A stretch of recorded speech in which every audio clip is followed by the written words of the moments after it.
405 mean? Is it an area It's code? Miami. Yeah. Yeah. Because he's a Miami boy. Dale. Dale. I like to imagine a world in which it just says Dale instead. Dale. Dale! What's the joke? It's like if they came out tomorrow and they were like, actually, it's pronounced Pepsis and not Pepsi. And they're just like, Dale. You're all like, wait, hold on. Okay. Everything works. Okay, we got Food Man in the chat. Food Man, who is Dylan, I think, if I remember correctly. Hi, Dylan. Dylan. I have to say Dylan. I hope I didn't misidentify you, Food Man. Can I tell you about something that happened to me at work? No. Sure. So I'm doing this, like, cohort thing where it's just, like, to better myself. Blah, blah, blah, blah. Just like a conference thing.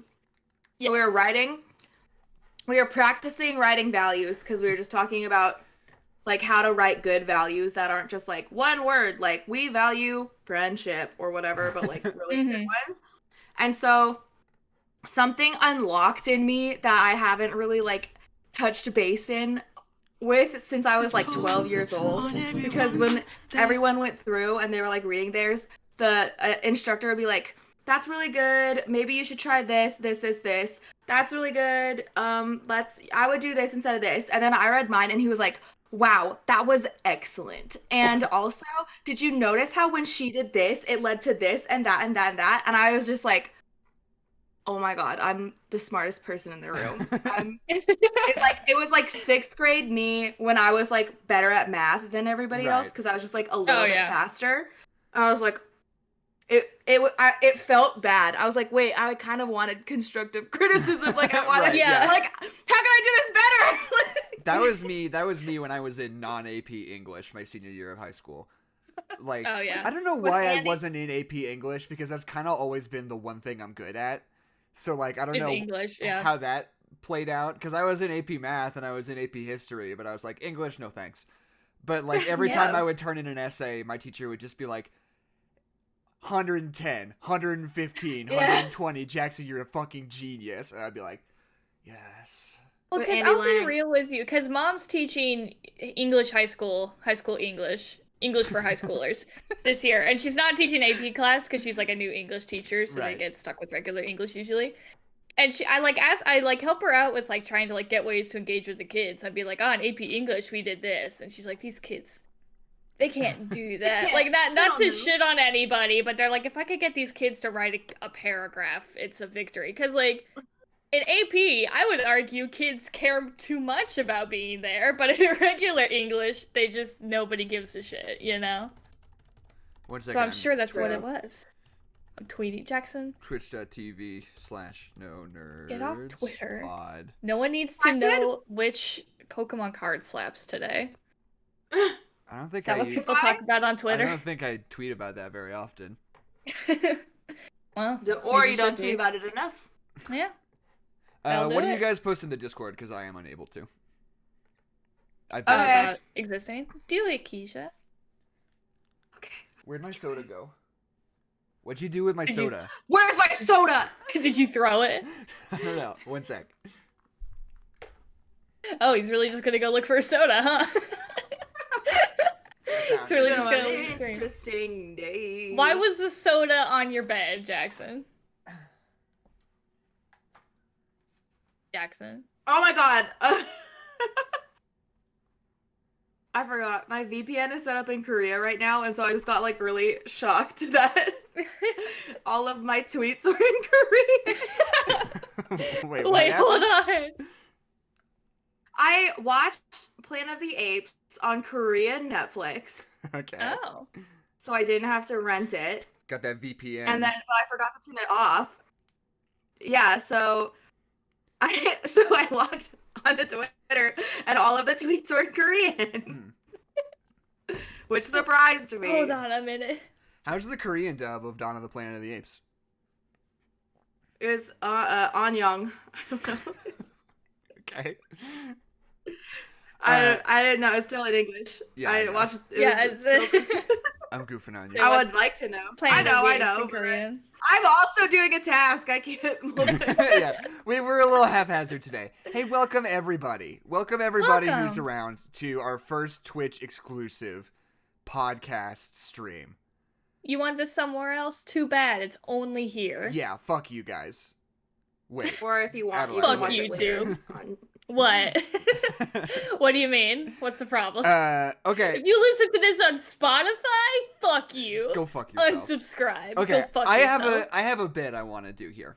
Yes. Is it funnier than the one that we're currently doing? Yes. So.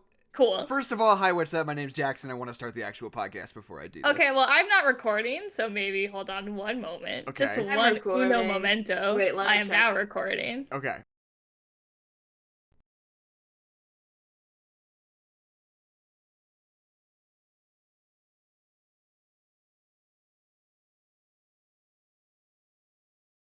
We lost Jackson.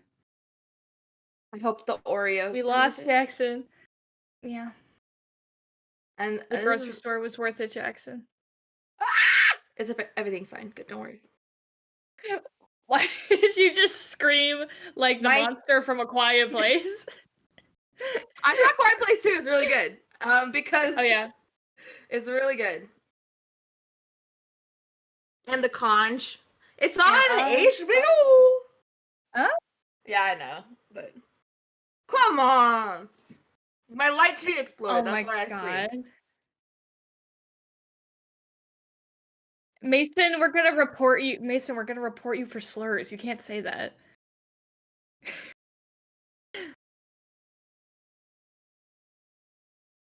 My name is Adeline McMurray. My name is Kezia Apes Together Strong Rhodes. And this is No Nerds Allowed, a podcast about... And this is a podcast that we do. We're really good at it. Apes exclusively. Yeah, pretty much at this point, honestly.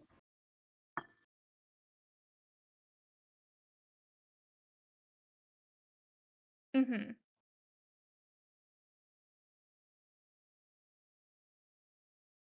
I know they drop goo on celebrities. Mm-hmm. They goo them? No. No. That's the Kids' Choice Awards. Oh, that's different than the teens. And it's slime. The teens are too good for slime. What do the teens drop on the celebrities? Is it like AirPods? That's pretty good. Like a surfboard that you can use. Daniel won. Did they have like a best Vine category?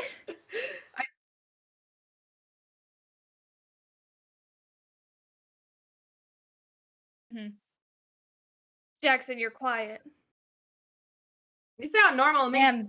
Damn, Daniel. Damn, Daniel, I can't hear you. Do you ever Anytime I see your Twitter, I'm like, damn Daniel, because it's Daniel Day-Lewis. What is it? Daniel? Daniel Lewis? That's pretty good. But when I was like, hold on. There was a second talking about damn Daniel. Don't you dare interrupt me. Testing. I should be back. But you know what damn Daniel is, but you didn't know what my name Jeff is? Yes, Keisha. Okay. Yes, I didn't know that. Okay, I'm sorry. They're not the same. Let's restart this whole thing. Okay. Are you guys familiar with the MTV Teen Choice Awards? I am now in the present. The one where they win a surfboard? The one where they do win a surfboard. And they do not get slime dropped on them. Yes. So, damn Daniel. Adeline, continue. Yes. Oh, do you ever just think about damn Daniel? That was my thing on Twitter the other day. I was thinking about Daniel Day-Lewis. And like when that was happening, when damn Daniel was happening, like, do you think anybody in his life, if anybody ever was talking to Daniel Day-Lewis, it was like, damn, Daniel? Like, if his kids, or like, did he like meet somebody who said, damn, Daniel? Like, do you think he knew? Like, I just need to know. I like to know that if somebody did, it would play out exactly like that kid who called Sugar Ray Sugar Gay. That's just what I want it to Daniel be. Day-Lewis. He's like, what'd you say? You'll never make it in this business. You just call me damn Daniel. I'm 1,000 times better than him. I was in There Will Be Blood. I drank Paul Dano's milkshake.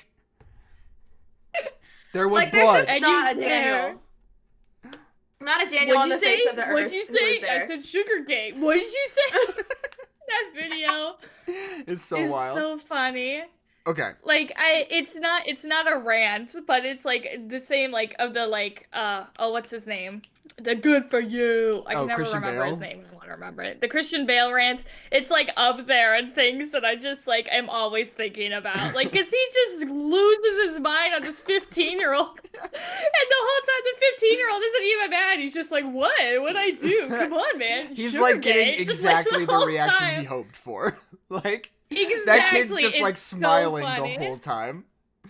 He's like, oh my god, he got really upset about it. It's what I wanted. Okay. It's like Christmas for him. Speaking of Teen Choice Award recipient Damn Daniel, I am going to read for you guys, not the nominees, not the winners, but the categories for the Teen Choice Awards. Okay? Maybe we can get into the 2019 ones maybe after that, because it's also interesting. But here are just for film, here are the categories for the Teen Choice Awards. Choice. Best Kiss is one. Right. Okay. Devious Kiss. So first category is Choice Action Movie. Then Choice Action Movie Actor, Choice Action Movie Actress. Okay? So it's split up into genres. Yeah. Second category. That's not bad. Choice Sci-Fi or Fantasy Movie. And actor and actress. Different from action movie. Okay. Choice drama movie. Choice comedy movie. And then choice summer movie. So they delineate between, and let me be clear. Yes. These are all exclusive. You can only be up for one of these awards. So summer movie, action movie, and sci-fi fantasy are each their own bespoke set of movies in the Teen Choice Awards. This is also true of television shows, which is weird because most television shows run for longer than a season, run for longer than just the season of summer. So and many of them actually. And then So wait, hold on. So summer movie just means literally a movie that came out during the summertime. Like in between May and supposedly like August. But there are many summer blockbusters who were not nominated for summer movie. They were nominated for action movie. Yeah. So because it's just a movie that came out that year. And here's what's wild. Is it like Teen Beach Movie? Is that like the only movie that can win that category? Right, yeah. For music, it's also split up into categories, but they don't do album, they do artist, right? You win just for your entire career holistically that year. But there is still a category called Choice Summer Artist. And hey, what the fuck does that mean? What do you have to do to be a summer artist? Do you want to know who was nominated for best summer artist at the 2019 Teen Choice Awards? Please tell me. Daddy Yankee, Lil Nas X, Drake, DJ Khaled, Khalid, and Shawn Mendes, who won. I think it's just if you have a song that is like just it's the most appropriate to play during the summer. Like, I was just today, I was driving around. Do you remember when we were in Seattle and we were just like blasting Bad Blood? Right, I do remember that. I did that remember today, and I was just like, this is just the perfect summer song. Like, this is just amazing. So I want to tell you, I don't want to read all these nominations, but I also want to, I want to make it clear that, like, it's clear that teenagers are voting on these things because the winners are always the most obvious things, and the same movie always wins best picture, best actor, best actress in any given genre category. So it's clear that it's like teenagers aren't seeing all these movies. But the nominations are so wild and so obviously just made up by a bunch of old guys in a boardroom. And like, there is corporate TV. We gotta pick 5 things. And I also want to make note, best comedian at the Teen Choice Awards 2019, the last available data. Nominees are James Corden, Tiffany Haddish, Kevin Hart, Lily Singh, Ellen DeGeneres, and the winner, the Dolan twins, for Best Comedian. The Dolan twins? The Dolan two twins. Most boring YouTubers on YouTube? And Ellen DeGeneres. Ellen DeGeneres. Comedy special. Ellen DeGeneres was nominated for a Teen Choice Award. And okay, so here's what I'm gonna do. I'm gonna read you the nominees for Best Action Movie, Best Sci-Fi Fantasy Movie, and Best Summer Movie. Okay. Best Action Movie. I'll pick mine. Okay, Best Action Movie: Ant-Man and the Wasp, Bumblebee, Captain Marvel, Men in Black International, Spider-Man Into the Spider-Verse, and obvious winner, Avengers Endgame, right? Yeah. These are movies. May I note, Avengers Endgame, Ant-Man and the Wasp, Men in Black International, Bumblebee. No, not Bumblebee. But 3 of those are all summer movies. Yes. Sci-fi fantasy movie: Aquaman, Dark Phoenix, Fantastic Beasts: The Crimes of Grindelwald, Mary Poppins Returns, and Shazam. Again, 2 of which are summer movies, and are apparently not action movies. And Aquaman, action movie, get out of here. It's a sci-fi fantasy. Choice summer movie. Mary Poppins was in the action category? No, sci-fi fantasy. Okay, she's okay. And perfect. Choice summer movie is it's a dire selection of movies. Okay, we have Spider-Man: Far From Home, Toy Story 4, all downhill from here. Yesterday, the movie in which the Beatles never existed. I saw that on the 4th of July. I heard it was very good. I don't think teens were watching it. I heard it was not very good, and I don't think teens were watching it either. Yeah. I thought it was like pretty sweet, and I don't think teens were watching. Yeah. It's a movie for dads, right? And I saw it with my dad. Yeah. It really do be like that, huh? The Last Summer, which is apparently a Noah Centineo romantic comedy. Oh no, not Noah Centineo. I don't know. This is a Netflix. This is a Netflix original movie that nobody's talking about or ever saw. And then the Adam Sandler Netflix original movie Murder Mystery, and the Amazon Prime original Late Night, in which Mindy Kaling plays a late night talk show host. Those are the nominees for Best Summer Movie at the Teen Choice Awards in 2019. In the biggest summer movie season in recorded history, basically. Yeah, in a long time. And maybe never ever again at this point. Like, why can't a movie win more than one category? That would immediately fix all of the problems. Right? If you have an action movie that comes out in the summer, it could win Best Action. Because then you could have a fantasy and an action, and then they could both compete for summer, so it would be fine. Right. But no, and nobody even gets slimed. They just drop a surfboard on them. No one gets slimed. And guess who Teens hosted? are so into slime. So wait, hold on. They don't get slimed. They actually get they get soap cuttings, just kind of like falling on them like rain. Because teens like aren't little into slime. They're little into tiny soap cubes cutting. of soap that flutter down. Just come raining down. Guess who hosted the 2019 Teen Choice Awards? I feel like I heard Jeff Bezos. It was somebody. David Dobrik. David Dobrik. Yeah, that tracks. The teens loved David. And just another note. They really love David Dobrik. Another note: Riverdale fucking swept. Riverdale went home. Oh, of course it did. With so many Teen Choice Awards.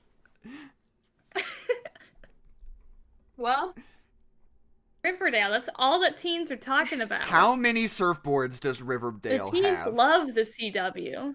They can't. They like they're landlocked, themed, aren't they? No, because one of them drowns at the beginning or whatever. I want you guys to guess. But they drown in a river? I want you guys to guess how many Teen Choice Awards Riverdale has won during all the time it's been on the air.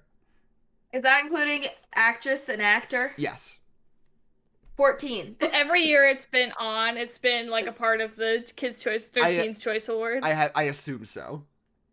I'm gonna guess 14. Okay, I think I'm gonna go for 18. Okay, well, you guys were a little okay. It's not as funny now because it's not nearly as funny as that. But they won 17 Choice Awards including seven teen choice. That's a lot of Teen Choice Awards. That's a lot of Teen Choice. That's a lot. I thought you were gonna be like, actually, it's 6, and you were like, actually, it's 17. Like, Jesus. No, 7 Teen Choice Awards. 7 Teen Choice Awards. Teen Choice Awards. Yes, 17. Not 70. I mean, no, 7. They won 7, Adeline. They won 6. Okay. The number of Teen Choice Awards they won was 7. Was 7. Oh, wait, Keisha, you kept saying teen. We kept saying 7 Teen Choice Awards. Teen Choice Awards. I had 7 Teen Choice Awards. 7 Teen Choice Awards. I see what's happened. I see where I went astray. You want to know? Okay. Like 17, that's a lot. I was like, oh, that's just one less than what I said. This is my final note, but so one of the Teen Choice Awards that Riverdale won was for Choice Hissy Fit in 2017. This Carol is apparently a long-running one that they only stopped doing in 2019. Can you guess who the other nominees for Best Hissy Fit were in 2017? The scene in Trolls where Branch goes singing "Killed My Mom." I mean, Cruella has from 2017. To win. Here's something. No, I was about to say I can't even think of anything. Okay. So, Anthony. So the winner was Madeline Petch for Riverdale. The other nominees were Dan Stevens in Beauty and the Beast. Luke Evans in Beauty and the Beast. 2 nominees for Best Hissy Fit. 2017? From Beauty and the Beast. Yes. Kurt Russell in Guardians of the Galaxy Volume 2. I guess the Hissy Fit is when he freaks out and tries to kill his own son. I guess that's the Hissy Fit they're talking about. Hissy Fit. Well, shouldn't that be like a shared nomination with Kurt Russell and David Hasselhoff? Yeah, true. That is true. And then the last nominee is Anthony Anderson in Blackish.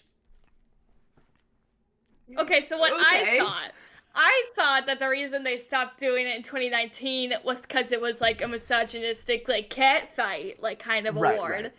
Apparently, it is not that. No, it's literally just anytime anybody gets upset in a film. Yeah.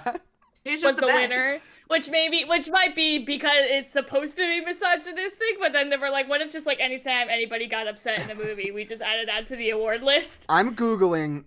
A dumb category. What? I'm Googling Daniel Day-Lewis Teen Choice Awards. Hissy Fit? Oh. Do you think that Daniel Day-Lewis has ever been nominated for a Teen Choice Award? No, and I don't think he would go if he was. God, Anthony Hopkins, sleep right through it.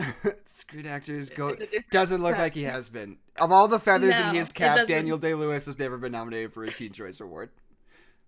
Well, and no Kids' Choice Awards either, I assume. Let me see. I think if you drop slime onto him, you would just like slowly melt away. Not everyone gets slimed. You have to be really special to get slimed. Yeah, like, who do they decide to get slimed for the Kids' Choice? Did she get slimed? That makes sense. I think so. Who I watched like a part of the dance. Choice Award. Dixie D'Amelio. Did she dance when she got slime on her? Did she do a slime dance? No. She just was like, oh, it's really uncomfortable and comfy. Missed an opportunity. All the kids who have been doing the slime on TikTok. No, because there's nobody there. Doing the slime. That's true. There was nobody there. And there wouldn't have been anyone there. You're right. Keenan Thompson hosted, though. Sounds good. Keenan knows what's up. Okay. He does. So now that we've gone through the Teen Choice Awards. Now that we've done that, yes. I hope you all enjoyed that at home. How are we feeling about the second film in the Planet of the Apes franchise, Dawn of the Planet of the Apes, which is the topic of our podcast today, which won, hold on. No Teen Choice Awards. I want to see how many Teen Choice Awards. I guess the Teen Choice Awards would have been a thing. At least a nomination for Andy Serkis. Yeah, at least. Hold on. Accolades. What if Andy Serkis never won an Oscar for his performance, but he did win a Teen Choice Award. Yeah. Because the youth are the future. Did not appear to be nominated for any Teen Choice Awards or Kids' Choice Awards. Which is weird. I kind of thought maybe it would have been, but whatever. I mean, like, if Endgame was, I mean, it's the same. I mean, it's like a blockbuster movie. It's the kind of thing teens are watching. Yeah, teens are watching. I liked it as a teen. Sound off in the chat, teen. Are you watching Planet of the Apes? Are you a teen? Did you like Planet of the Apes? Sound off, gang. Let them know on TikTok. Let them know on TikTok. Hashtag Planet of the Apes dance. Okay. Yeah, Apes together strong. Apes together strong. Ooh. Well, you go apes and you do like the hip movement and you go like bam. It's like it's a whole dance. Or you do the 2 circles that 2 somersaults that Koba did. He does like a whole dance. Exactly. Yeah, he does have a little dance. Do that. Where he's like, huh? It's like, and he do the somersault. And then he shoots people, kills them. Yeah, that's a part of it. We gotta figure out what the song is so you can be like, huh? And then do a somersault and be like, blam, blam to the beat of the music. Like you're killing 2 men. Something by the Monkees. The Doja Cat's newest song. Yeah. Here's something here's a piece of legislation I want to introduce. That if I'm ever like holding elected office, I would like to introduce to the Supreme Court, which is that I think we need to institute a list of banned words in blockbuster movie titles. Okay. Mm-hmm. Apes? No. Apes. Excuse me. Apes is fine. Here's my short list. I think the band list is rise, dawn, war, age, and dark. I think those are the 5 words. Era. When did we ever use era? I don't know. Just thinking of that. Okay. Sounds like it's in the same. Yeah. Makes sense. My thing is that it doesn't make sense, the order of these movies, because dawn comes, and then you rise. You rise and then after you war. I'm sure we've talked about this on the podcast. I purport. We have, but I'm just bringing it again. I purport. I'm bringing it again. That the sun is still rising even before it has dawned. It had to rise to get to the horizon. That's my explanation. It was rising, it was rising, and then it dawned, and then it went to war. But dawn is like, implication is like, this is the beginning of the Planet of the Apes. Yeah. Rise because it's the beginning of the day. To power. Like, that is the implication. Which is what happens in this movie. Which is their rise happened in this, and their dawn happened in the past movie. It's true. So it doesn't, but the war and then they happens just abandoned. And then, but then it's a weird thing because it's like you just have to abandon that after that, right? Like even if it was dawn and then rise, like the day of the Planet of the Apes, the sun is up now of the Planet of the Apes. Yeah, you better put your SPF 50 on. The apes are coming. The dusk of the Planet of the Apes, but that's not even true because they're doing pretty good by the end of it. The apes are doing pretty sick. I made that joke. I mean, in the next one, Caesar does. Spoiler alert for War for the Planet of the Apes. Caesar does die, so it is kind of like a sunset on Caesar's time. Right. That's true. So it's sunset of the apes. Sunset of the apes. It's a wrap on Caesar. Everybody applaud. Planet of the Apes: that's a wrap on Caesar. Caesar wrap. But yeah, like we have to have said this so many times. I think the naming convention for Planet of the Apes needs a shake-up. Garbage. Blank of the Planet of the Apes is so long and so hard to say. Planet of the Apes. So many words. And they're really easy to similar. like make. Like there's only one word difference between all of them. It's hard to tell them apart, especially when it's like the ones from the 60s. There's 5 of them, and like most people haven't seen them, and you don't know which one's which. You're like Battle for the Planet of the Apes. My alarm's going off on my phone. Planet of the Apes. Alarm of the Planet of the Apes. Conquest of the Planet of the Apes. That monkey's really angry of the Planet of the Apes. Of the Planet of the Apes. Like that monkey has a gun of the Planet of the Apes. The 12 Angry Men of the Planet of the Apes. We have to play the VR game. You play talked about this last and you get a gun Because it takes place in between the two, and in between this one and War, if I read the thing that I read about it correctly. So. Hey Tosh, are you in the chat? We're missing out on important lore that we're only get by living as a monkey with a machine gun. Okay, Tosh, I don't know if you're here. If you're here, make a noise. Tosh, our one friend who has a VR setup, if you're here. But wait, why is the microwave fucking up the Wi-Fi? Our microwave does that. Our microwave literally like disrupts the Wi-Fi signal. What? Whoa, you have a powerful microwave or really weak. I was about to say.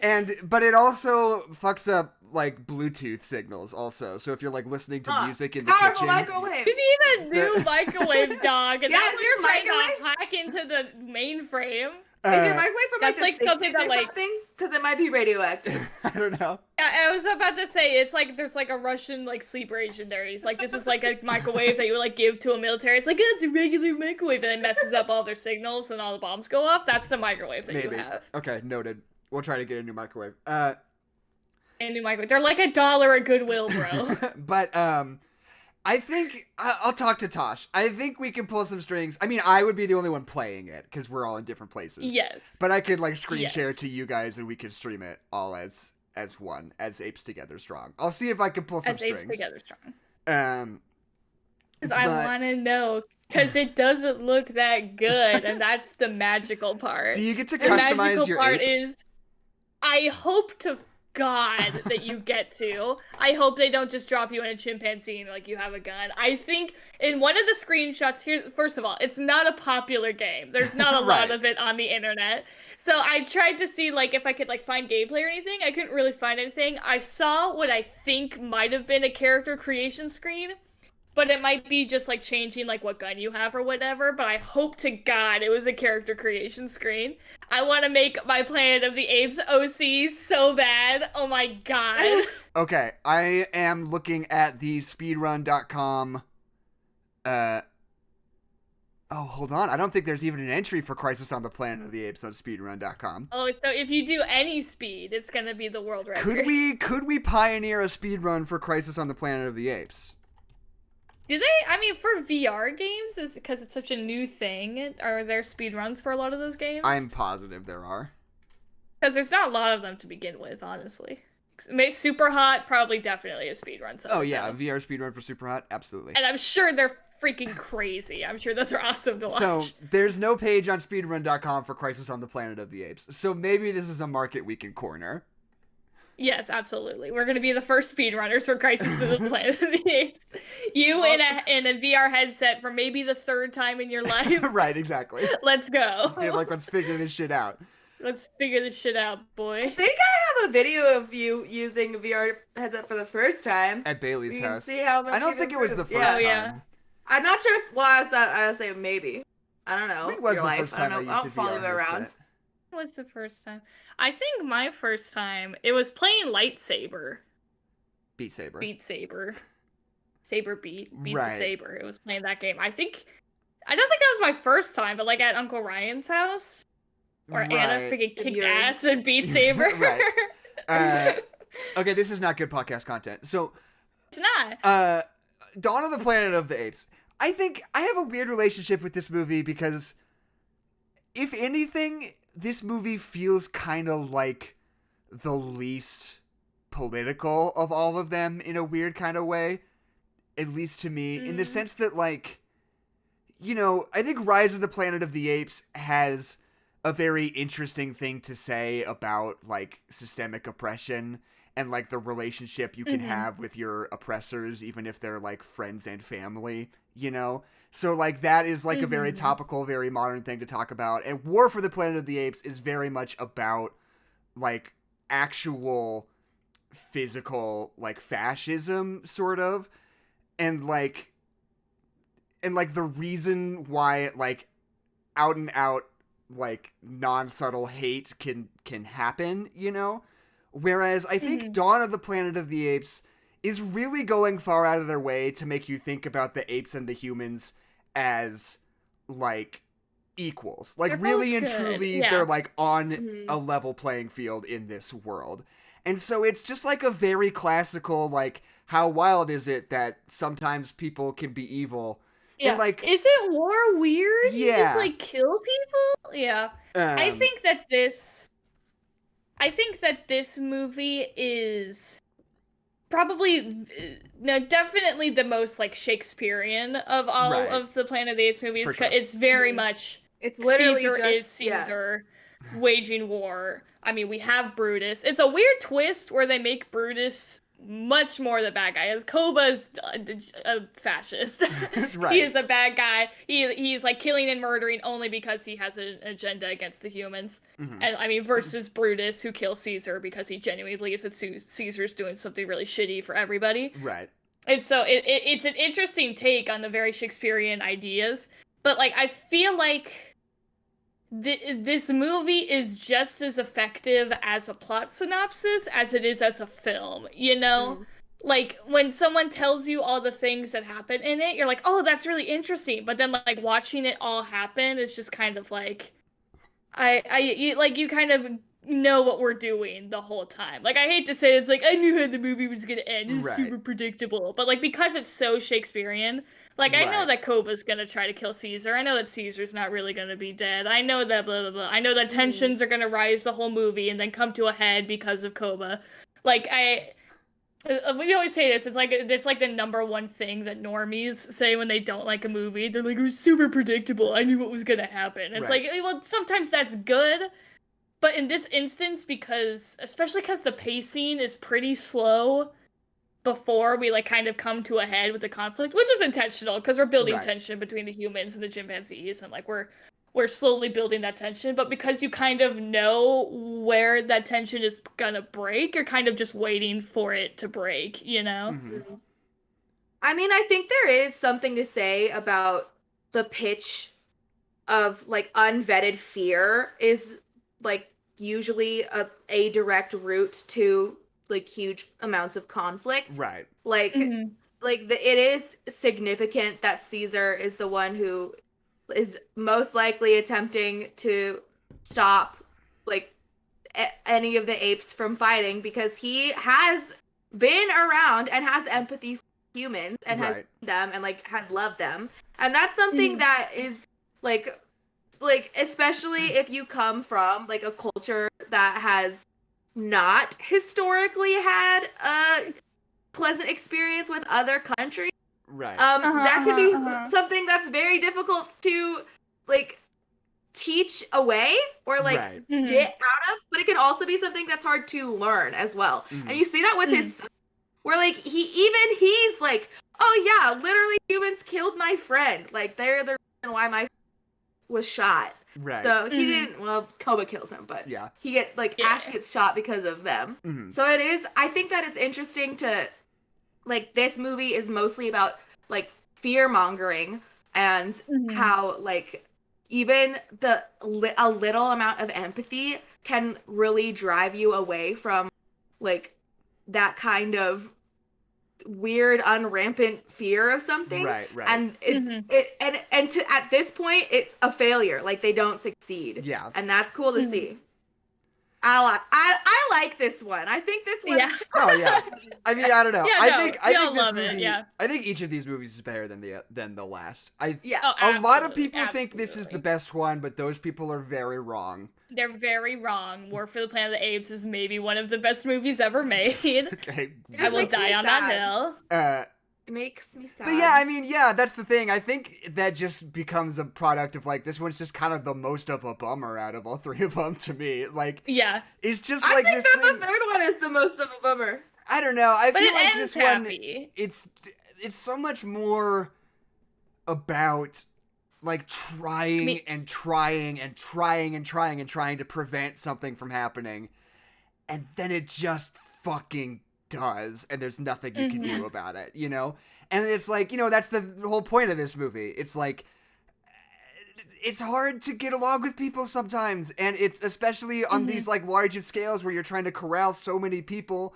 All it takes is one person being a dickhead to, like, wreck everything. And even when, like, both sides are on equal footing and you both have the best intentions of trying to do something right for both of you, you can be corrupted from the inside out by just like fear and anxiety, and Gary Oldman can get blown up in a subway tunnel, and you're trying to like keep that from happening the whole time, and then it just does, and you're like, fuck. And you can't keep Gary Oldman from exploding. We've learned this time and time again. Seen it.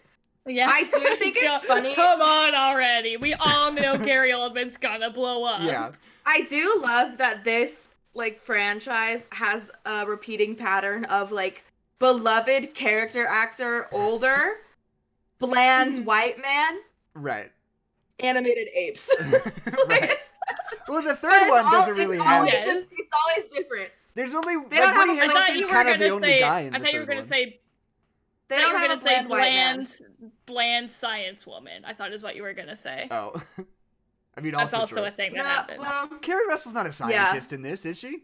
No, she's a nurse, doctor. Oh, yeah. Okay, yeah. She's definitely more interesting than the girlfriend in the first one, mainly because she does more stuff, but she still doesn't do as much stuff as anybody else in the film. Right. And all Cornelia does is have a baby and be sick. Right. So, oh no, Cornelia is only there to get fridged, like Hondo pee. But is Judy Greer though? Is Judy Greer? It is Judy Greer. I know. And I'm fine with her being here because it's Judy Greer. Koba was in the King Kong, Kong Skull Island. He was Kong. He was Kong and the guy, the like soldier who dies. I'm pretty writing sure he's a letter to his son, dear Billy, dear Billy. Right. Oh, it was him. That's fun. Yeah, and also he's in Black Mirror. Also, he's in an episode of Black Mirror. Okay. He's in Black Mirror. But yeah, I think wee woo, Black Mirror alert, wee woo, wee woo. I think that this movie does kind of have a lot in common with Kong Skull Island thematically, because I kept thinking about it. Because, like... It's two people who don't want to fight about something. They're like, oh, we're going to fight about it. But they end up fighting about it, and they just can't stop it, you know? And, like, it took me a really long time being like, the whole point of this movie is, like, you know, it's so much harder to... Really, on a large scale, when you involve a lot of people, it's so much harder to not fight than it is to fight. Like, it only takes one person to want to fight for you to start fighting. And I was like, what movie have I said that about before on the podcast? I was like, I know I said that about something. And I finally figured out it was Kong Skull Island, which is just like, like, these movies are kind of saying similar things, I think. Oh, absolutely. Big gorilla, I want to hug it. That's another thing that they're saying. Right. Luca, that's the weird thing of the through line, because the gorilla that's like actually gorilla in the first movie, I forget what his name is, but he's the one that jumps into the helicopter and it's amazing. Right. But in the second one, the other gorilla that we see, that's Luca. That's the guy that's like the ride or die in the third one. He's like a part of the gang. Mm-hmm. But it's just weird because it feels like we're just like putting in these big gorillas and he like doesn't become important till the third one. Right. This is just me being obsessed with the Planet of the Apes. So I think it's weird because like Luca is in this one, but he's not a main character, which is just strange because like Rocket is here, Koba's here, Caesar's here, Maurice is here, and then they kind of just like add Luca in at the end. They put Luca in just for diversity. Hate to see it. I know. It's for ape diversity. Yeah, the token gorilla. Classic. I know. Am I right? Every time. I thought about. Oh. If they do it in Sing, they have a token gorilla. Here's the thing. I'm so sorry. Are you going to talk about Sing? My sister and I, we've been listening to the Sing version of I'm Still Standing, and then the Rocket Man version of I'm Still Standing, and then just the original Standing.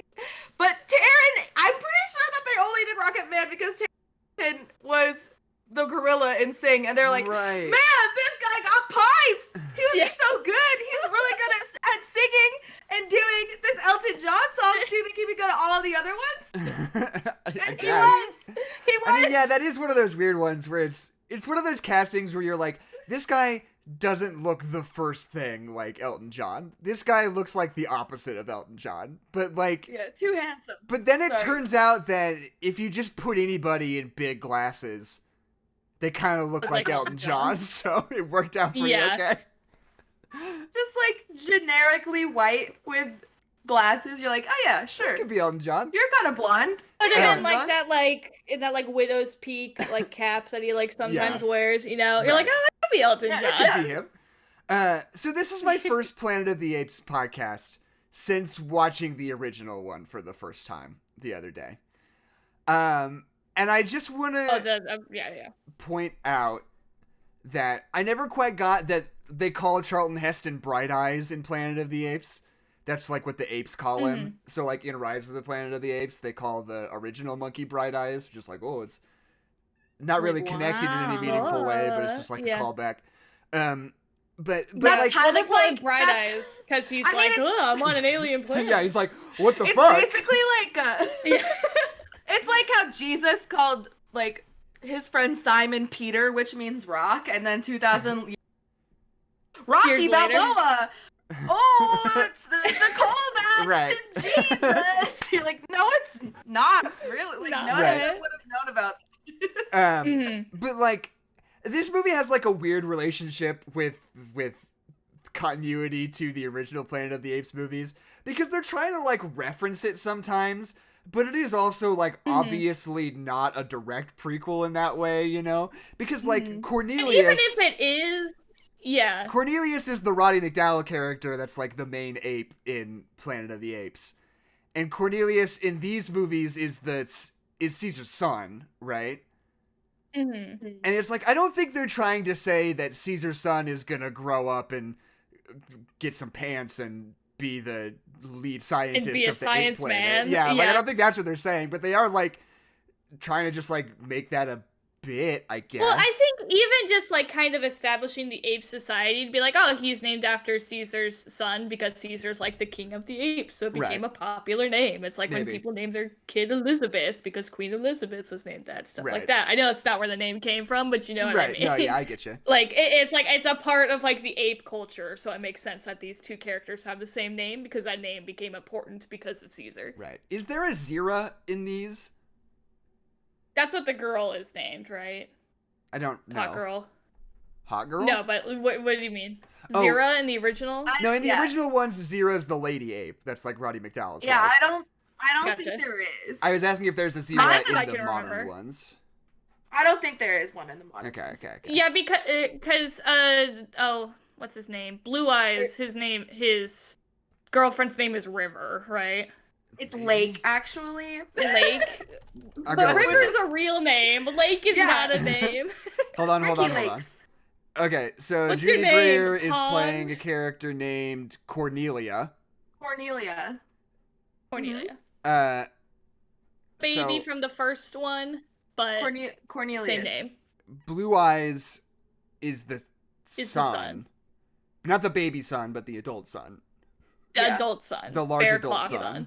Scratched. Single male adult son. But okay, anyway, that wasn't interesting. My question. Anyway, go ahead, Kezia. My question that came up in my brain when I was watching was, at what point do they start enslaving human beings? Right. Well, I mean, that's what they kind of are doing, because in Planet of the Apes, it's like, they're not enslaved. They're just like animals that they like hunt and like put in zoos or whatever.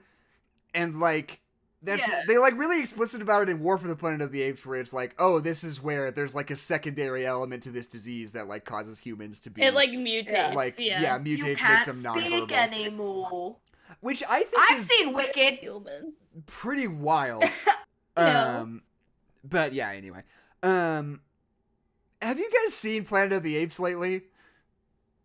I keep catching like either a weird middle bit or the end of it every time I stay at a hotel, but I have not like actually sat down and watched the full thing. I forever laugh at You Blew It Up, and that's about it. Well, I watched it for the first time about a week ago, and it is surprising. About a week ago. It is surprising how good it is, considering it's from 1960 whatever.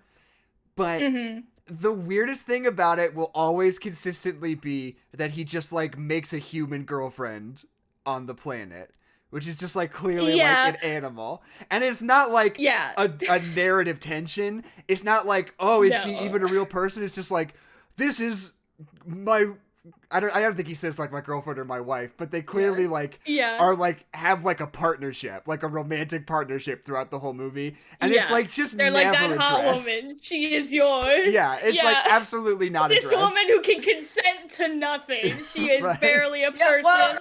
Yours now. Have you seen BoJack Horseman? Not all of it. No, I but need to. There's like this plot line where like they still eat chicken, and then Todd, who's like a human character, is like, wait a second, like where do they get this chicken from? And then he goes to the farm and they're all like humanoid chickens, but they can't think because it's been bred out of them. So he saves all of them and then starts dating one of them, but she's very much like a chicken. Right, that's what it's like, exactly. Which maybe that's derivative, but maybe that's what they were talking about. Maybe they watched the Planet of the Apes and they're like, hold on. And it's like that. Yeah, I mean, obviously it's not direct prequel because they do things like that where it's like it doesn't line up quite right. And also if you just like look at the timeline of like, I get in the original, how long is the guy up in space before he comes back? And he's like, "Oh, I'm on the planet." Like it's like a wormhole problem. Yeah, whatever. So probably it's or whatever.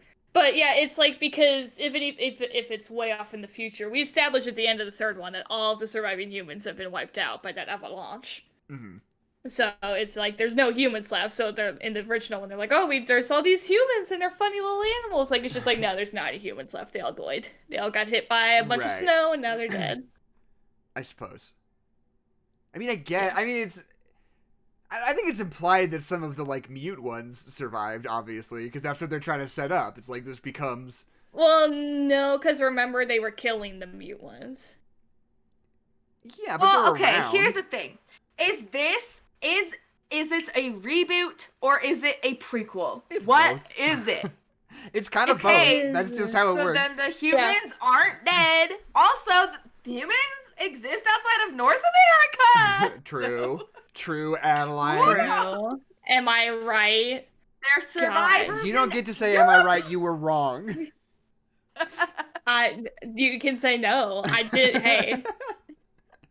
No, you were not right. I asked a question, and honestly, I'm feeling kind of attacked right now. All right, okay, that's right. But I do want to say... Okay, I need to do some learning. We are a team.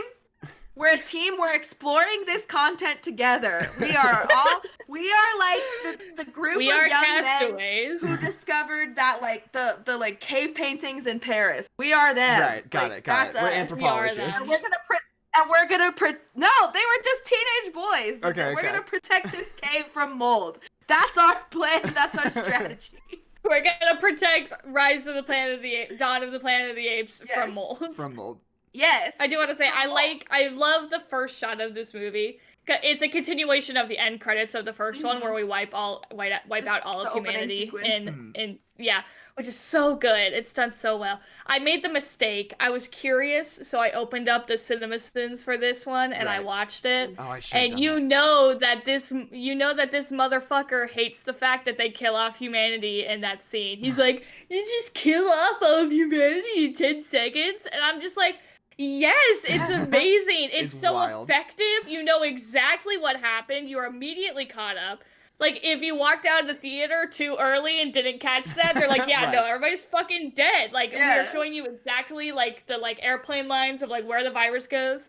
And then that end part where you just see all of, like, the lights of where all the viruses just, like, go out and you, like, just see the planet. It's so good. Right. And the fact that it's scarily relevant to COVID is so good. Like, it's just amazing. I noted how sort of, like, unpolitical this movie feels, but the one thing, which is, you know, obviously odd because it is about a killer disease in a certain way. So it's weird how, like, not that resonant it all feels in that particular respect. But the one thing that did, like, strike a chord was, like, there's that moment at the beginning where it's, like, the virus becomes sort of I don't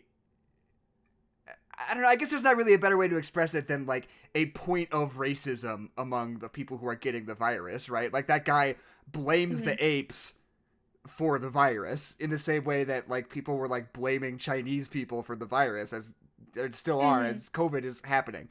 But like That was like the one moment that was like recording. Exactly. That was like the one like observation they made that I was like, that strikes a chord. That feels like something that's relevant. Yeah. But the rest of it is just like, yeah, there's a virus. They all died next. You know? Yeah. Well, I mean, it's because if the virus is like going on, like as the virus is going on and humans are going extinct, we're just building up this little house. So we're like getting to the end. We're like, we've built a little society while their society's falling apart, and now we're at the point where like we've evened out, and now there's like the struggle for who's gonna go that way. Yeah. Yeah, I totally get it. I do think that they didn't know about COVID when they made this. Well, yeah. I mean, obviously. Because I think they did. But I do think. They did. They predicted. They told us. They tried to tell us. COVID did it. Have you ever wondered what COVID is short for? It's short for Koba virus. Koba. Koba. But yeah, I do think... what I think is so cool about that montage is that it's not just like, oh, everybody died of the virus. It's like a bunch of people were dying from the virus, and then everybody fucking turned on each other because of the virus. Right. And then like this stuff that's like, oh, we can't stop this thing. We can't stop this nuclear thing from melting down. It's gonna happen. They're like, oh, everybody who's like not dying of the virus is just gonna get killed in the fighting. Like stuff like that. I thought was super cool because like I feel like it totally levels up. Or sets up, not levels up, Jesus. Like, sets up the world that we go to when the apes come. Because, like, that last, like, stronghold that we see, the city in San Francisco, the fact that, like, everybody is so, like, upset and touchy and, like, at the drop of a hat, he's like, I can't, like, just calm down these people with a bullhorn for forever. It's because it's not like, oh, everybody died and then we just kind of, like, withered away and here we are. It's like, no, there's been years of fighting and huge disasters and, like... It wasn't just like this calm, like, oh, everybody died and now we're here. It was like there was like been conflict for years and now we're here. Like humanity is not just, it's like we're literally on our last legs. Like we're killing ourselves just as much as the apes are killing us. Right. Which is kind Except of like because Gary didn't kill anybody. Right. Gary Oldman blows himself up. The ape doesn't blow him up, he blows himself up. Yeah, gets blown up. And also who was doing the experimenting and making all who made the monkeys? Who made Frankenstein? Wow. It was Victor Frankenstein. Although the one thing that I think that this movie doesn't nail about a pandemic is whenever you cut to the boy's like journal, the teenage boy's journal, and he's got all these drawings that say things like quarantine on it, like he's expressing himself and his feelings about the whole virus. It's like now, like not even 2 years in, we are all just so sick of thinking about quarantines and social distancing and coronavirus and whatever. Like, not a chance in hell would your journal be like, quarantine, hospital zone. Like, that's just not how it would work. If you're, like, in this world for years and years, not a chance in hell would that be what your journal looks like, I have found. Also, no mention of toilet paper. And that's strange. True. So, hello? They go to that 76 and they don't even look for toilet paper? I mean, look, toilet paper doesn't go bad. If there's only 150 people in the world, I'm sure there's enough to go around. No longer. Yeah, well, it goes pretty fast, though. too. That's what we all thought. We thought we didn't have to worry about the eggs and the bread and the milk, but it was the paper products that we could, and the cleaning supplies. Not the canned food, just the toilet paper. That's all we needed. Yep. But I do want to say, I do think I had a point. Oh, we are all on the same page with this, but it's a literal criminal crime that Andy Serkis has not gotten an Oscar for any of his performances in his films. Oh my god, Caesar in this movie is so good. He's so good. Like, just, like, so much emotion he conveys. Like, that scene kind of towards the beginning where they're, like, all kind of, like, arguing on what to do. And they, like, start to, like actually argue and, like, talk over each other. And then, like, Caesar just goes, like, no! And everybody goes quiet. It's, like, it's just... It's so good. And throughout the whole movie, he gives off so much emotion. Like, it's just... He's so good. And, like, half of it is the technology actually, like, making it so you can see his performance more.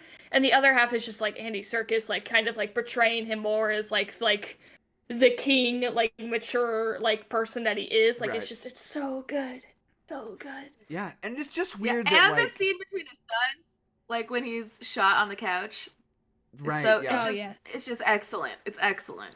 I think it's weird how much... Like, this is basically the only modern example of the, like, genre of movie that used to be, like, the only kind of blockbuster for generations. Which was, like, the high historical drama about like kings and war and all like, you know, these big picture things like your Cleopatras and Ben-Hurs or whatever, you know, like Ten Commandments, these like historical epics. And like, it's just so weird that we like fully and completely do not make those movies anymore. Don't do like, that anymore. We don't care anymore. Yeah, those were like the movies that made money for like 40 years, and then we just kind of decided we didn't want to anymore. And this is like the closest thing that we've gotten to like one of those. And I just think it's interesting, like, because like even stuff like Gladiator is not really about that. It's not about like kings and like Shakespearean like drama and like geopolitical whatever. Yeah. It's just like, it's like an underdog story about a guy who's, in Gladiator, isn't he a slave who like rises up and does something? I don't know. I haven't seen Gladiator, but he's not like a king. He's not like a person. I was not entertained. Yeah. True. I was not in Gladiator, so I don't know. But yeah, it's just weird. Like, we just fully and completely don't do that anymore. And I don't really get why, because it's still interesting. Like, these movies work. I think it's just that it's maybe not in like movie format as often. Right. Because and like we go through cycles of like what people love. Like we're not seeing a billion westerns being made anymore. Right. But like that's what like we you're should. describing. I was a Gunsmoke kid. Actually, we watched The Rifleman in my house a lot. Right. And I'm not really super pro gun, but I'm pro The Rifleman. I think that you can still. It's pro somewhere. Rifleman. It's somewhere on. Rifleman is a good show, starring Chuck. Who is it that's doing the vampire cowboy movie? Who is that? Chloe Zhao. Oh, yeah. I didn't know that. Or maybe I just we talked about it. She's doing Cowboy Dracula for Universal Studios. Oh yes. But what I was gonna say is like Game of Thrones is exactly what we're talking about. I guess that's true. Oh, I guess Game of Thrones like is that. I think like this kind of like kings going to war, like big titans fighting against each other, does like series that. Because, like, a slow chess game is what people enjoy that also still has, like, little juicy bits. Right. And this movie series does that. But then there's also, like, slow human character parts that I don't care about. I don't care about... Well, I care about your dam, and that you don't really like your stepmom, Carrie Russell, which is also the Carrie Russell movie we've talked about this month. Right, true. We should do. Like I wish I cared more. Right. I don't know. I think all that stuff works. I think this movie's just like well directed enough that it holds your attention through all that stuff, even if it's not your favorite part of it, you know. And I think at the end of the day, I think this movie fundamentally has a problem, which is that like the mocap performances are always a bazillion times more engaging than any of the live action ones, you know. And like I think Gary Oldman's pretty good in this. But I think Jason Clarke and Carrie Russell are fine. I think they're like totally acceptable. Doing much. They're really not doing much. Right. Yeah. And I just never liked Jason Clarke. Jason Clarke is one of those guys that's always a red flag for me. I don't know what it is. Yeah. I've just got it. And I do think that like, I think that you have to have a special kind of talent to work alongside like a motion capture person. Oh, absolutely. Because like that's a whole level of acting. I'm talking to a chimpanzee. Right, yeah. Yeah. A war general. And especially since and the technology isn't like super old now, but like back this movie looks pretty good. Yeah. It's still like something that people aren't super used to. And that you can tell. Because like Gary Oldman doesn't work. Gary Oldman is just fantastic. But also he doesn't like do a ton of stuff with the apes, so it's not like he's constantly like, let me make eye contact with Andy. Right, true. I am engaging with him in a way that the themes of the movie. Right. Yeah.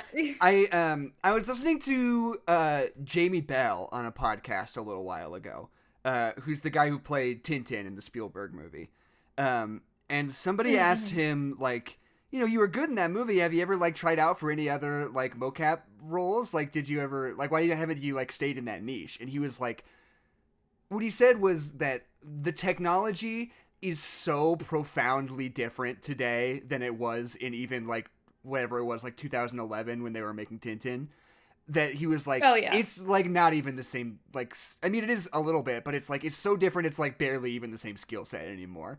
Like, this technology is evolving so quickly that, like, unless you're, like, in it all the time, you will just get, like, left behind so fast. Which I think is fascinating, because I've just, like, it's something you, like, notice. It's like, there's a lot of people who were, like, good in a mocap movie one time, or even, like, a few times, and you're like, why didn't they keep doing that? And they just stopped at a certain point. Because I'm sure they were like, I built these skills, and they're not even relevant anymore. Like, the technology has completely changed. Angelina Jolie, for instance. All she did was walk. She didn't do anything. Who played Beowulf? Wasn't that somebody? I don't remember who played him. The Beowulf? Man, we should do it. I really want to talk about that movie. Oh, it's Ray Winstone. We did talk about it a lot. Ray Winstone. He played Growl Tiger in Cats. Growl Tiger. My second favorite cat from Cats. Yeah, I say, I was playing a game with my family, supposed to like write down a whole list of just like, you're trying to come up with the same list as somebody else. And the theme was famous cats. And I didn't think of Garfield. I didn't think of Tom from Tom and Jerry. I wrote down every cat from Cats. the Railway Cat. yes, Mr. Mistopheles. But like, Mistopheles. They were like, Kezia, you ever heard of like Simba from The Lion King, or like Salem from Sabrina the Teenage Witch? I said Sabrina, no, and you're like, no. I said a rum-tum tugger is a serious cat, or a curious cat, not a serious cat. It's a serious cat. I said Bombalurina. What about Victoria? Bombalurina. Who does Taylor Swift play? Bombalurina. Yes, Bombalurina. Is that Bombalurina? Yes. Does she choose that name in the story? Is there a moment where they're like, "What's your name?" and she's like, "Bombalurina," or does she just like have her name as Bombalurina? They don't earn their names in the movie. Well, but I thought they had like their like cat name and then their like true self name. I thought that was the they do say that. Well, there's like, you have your cat name, the name that the humans call you, and then there's a name that's only they know it, but we don't. Then they don't do anything with that. You're like, what is that? What is? You say? They just say that? I was about to say, did these motherfuckers name their cat Bumblearino? No, because it's T.S. Eliot writing poems for his grandkids. Like, that line doesn't mean anything, but it's just in a song, and now it's canon, and people talk about it. Now it's canon. We're talking about it right now. Because he didn't think about it. Right. He's like, here's a fun bedtime poem for my grandkids. Cut to what if this was a whole musical for 2 hours? Cut to Taylor Swift being born. And that is motion capture, baby. Motion capture. True. Have you heard about how wild that motion capture setup was, though? Yes. Because they literally... Yes, I have. For I Cats, looked a lot into it. Yeah, for Cats, they did not have motion captured suits. They were not doing motion capture. They were literally just, like, filming them in normal clothes on the day and just passing it off to animators being like, make them into cats, pretty please. Yeah. And that's why. God, is that why it looks like shit? Yeah. That's why it looks so bad. And that's why. God, why did they do that? Yeah, it's why it was not finished when it came out, because they were literally like working on it until the last possible second. Just like animate the whole thing, bitch. Yeah, what the fuck? Well, like so much of those suits is just like to give the animators a framework. Like the animator, when you have the full mocap suit, the animators still have to do a lot. Not to say it's easy with mocap suits. Like they still have to do a whole lot. But it gives them, like, the patchwork and, like, the skeleton to, like, work with. Yeah. So they'd just be, like, have you ever, like, tried to, like, you do, like, the fun Instagram edits where you, like, draw a t-shirt on yourself or whatever? Right. Imagine having to do that for years. Yeah. With CGI on a Taylor Swift. You're trying to imagine Derulo. editing a t-shirt. Yeah, imagine editing pants off of Jason Derulo for a year and having to draw on cat body for a year. But then you have to do it But then you only have 3 months to do it. Right, yeah. You're like working on it and you turn around to the TV and you realize that they're already playing it on HBO Max or whatever like, the fuck. And you're like, oh, wait, hold on a minute. Do you think that Cats would have been good if Andy Serkis directed it? I mean, we'll see. He did direct the Mowgli Netflix movie, which was bad. So that's fair, but that also didn't get a fair shake. I mean, yeah, that was a very troubled story, but because I'm trying to, he's done 2 movies. He did Mowgli, and then his other movie was like a historical drama where Andrew Garfield had like multiple sclerosis or something. And played baseball. Yeah, I don't know, something like that. And I heard it was pretty okay, and I never saw it. So I guess we're all just waiting on Venom: Let There Be Carnage to see Andy Serkis's real mocap directing chops. What Andy can do. Yeah. Yeah. Oh, yeah. I hope it's so, like, part of me, like, I don't know what I want. I want Andy Serkis to make a good movie, but also I just think about the original Venom and how weird and bad it was, and kind of hope that I just get the best of both worlds. I mean, I think that... I just hope they don't silence her. That's all I hope. I just hope they don't silence her. Mm-hmm. Because the thing about Venom is that it's profoundly not enough, right? Like, there's profoundly, like, nothing going on in that movie, and that's most of why it's so weird and bad. I think Venom: Let There Be Carnage is going to be too much. That's my prediction. So much. Yeah. Much of the so I much. hope. Yeah. Maybe we'll have a Baby Bear movie. That'll be right. No, they'll be like a little, because that's the thing, is that a superhero movie, superhero and its powers, and then there's conflict. But this movie was like, what if it's all introduction? The end. Right. We introduce you to everything. What if we feel like we fully met Venom right before the big fight, and then the movie's over? What if we did that? It's all... You have to wait 4 years for the next one. We should do Venom before we do Venom 2, yeah? Have you not done... Did you not do Venom? We've never done Venom. You did, I've done Venom, but, Okay. Are you kidding me? Is this a joke? No, we never did. I'm so surprised by that. No good way to talk about that film without the film happening in front of you. Like, let's be real. Maybe that's what we could do commentary tracks for. Whenever there's, like, a franchise movie we want to cover, we could just, like, catch up in commentary tracks without having it take up a slot in our podcast lineup. Does that maybe make sense? I don't know. This is shop talk during the podcast. I'm sure people hate that. Short torque? Koba? I mean, Koba Revirus that's his last name. I don't know if you know that. I did. But I think that he is such an interesting character just because, like it's so like, for a movie like this, it's so easy for the filmmakers to just be like, humans, right? Humans fuck everything up. Aren't we the worst? Am I right? That's like the take. Look at the rainforest. Yeah, exactly. Yeah. That's like the take of every movie that's ever been made. Aren't humans so shitty? But I like that this movie doesn't treat the apes as different from humans in any meaningful way, right? Like, the things it's... We're much more advanced. Right. Species. That's my least favorite thing in, like, when an alien is in a movie and they're like, pitiful, puny humans, and they're so stupid, invincible. I'm gonna call you out. I'm calling you out. Right. I think you're great, but I hate that trope. I hate that trope, yeah. But it's like, this movie's very much commenting on, like, human nature, but it is extending that to the apes as well, you know? Yeah, just like consciousness. Yeah, I guess so. And I just think that's interesting. Like, I think that's a smart and interesting way to pull off this thing, rather than just being like, the apes are so great. They have this great society. Yeah. And the humans... don't fight. It's like the Lord of the Rings thing. Lord of the Rings are always like, the humans are so gross and bad. It's like, why can't they be cool? Like, why can't we do art where we're cool and good? That's what I would like to see. Yeah. I do think that, I had a thought and I was going to lose it. I do think, in a way, I feel like this movie does kind of address the way that we treat marginalized groups as a hive mind to all think the exact same thing about every issue, which just isn't true about any group. Yeah. I do think that they do kind of do that to the apes a little bit. Because when we start the movie off, like, Maurice is like, things are things, and Caesar's like, no, we're different, we're a family, we all get along and think the same thing. Couldn't be me. And then by the end of the movie, And then, and by the end of the movie, they're all arguing, and Koba shoots him. Like, it's kind of Right, cool to be like, well, no.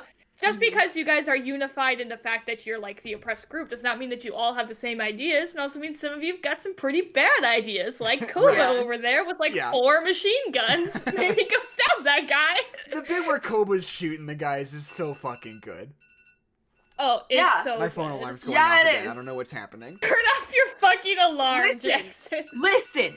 The best. Hello? I'm talking to you, Teen Choice Awards. Have you ever seen a movie scene that is more superior to apes on horses with fire and machine guns? Right. And that, like, circling shot of the tank. The tank shot's so fucking wild. There's never been anything that's better than that. And they're never going to do anything better than that. Right. Yeah, you're never going to top this, Hollywood. Who should have been slimed? It should have been Koba. I'm upset now. It's such a cool Koba should have hosted the Teen Choice Awards. He should have hosted the Teen. Get out of here, Keenan. David Dobrik. David Dobrik.